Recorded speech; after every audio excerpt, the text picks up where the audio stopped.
আজকের ভিডিওটা টান না দিয়া একে অন্যরে শেয়ার মারি ভিডিওটা দেখান জানি আর অন্ধ ভক্ত যারা এরার কাছে ভিডিওটা পৌঁছাইয়া দেন জানি ওই দেখেন বিশ্বর দরবারের নাম উজ্জ্বল করিয়া আইছে একজন মুসলমান মেয়ে 13 বছর মেয়ে কুরআন শরীফ তিলাওয়াত করিয়া না গীতা পাঠ করিয়া গীতাত 1 নম্বর পুরস্কার লইয়া আইছে ও কারণে কয় মাদ্রাসার পিছনে না গুতাইয়া হাজারে হাজার মন্দির ভারতবর্ষত পড়ে রয়েছে প্রত্যেক মন্দিরও গীতা পাঠ করা শিকাউকা যার যারে ধর্মের জ্ঞান লওয়া শিকাউকা গীতা পাঠ করা শিকাউকা এগুলো হচ্ছে সবচেয়ে বড় বালা কাম যার যারে ধর্মের ব্যাপারে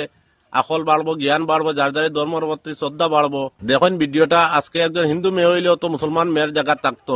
গীতা পাঠ করাইলে মন্দিরে মন্দিরে অৱশেষত মিয়াৰ সন্তানক প্ৰধানমন্ত্ৰী কলে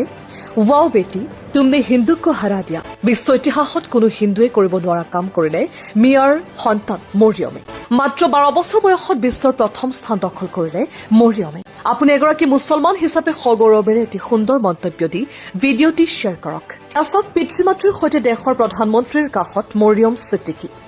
এয়া চাওক দ্বিতীয়টি দৃশ্য কিদৰে প্ৰধানমন্ত্ৰী নিজে ফুলেৰে স্বাগতম জনাইছে মৰিয়মক এয়া চাওক মৰিয়মে কিদৰে সন্মান জনাইছে দেশৰ প্ৰধানমন্ত্ৰীক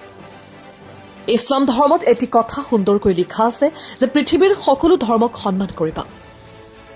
যিকোনো ধৰ্মৰ বিষয়ে তুমি অধ্যয়ন কৰিবা তাকে কৰিলে মৰিয়ম ছিদ্দিকীয়ে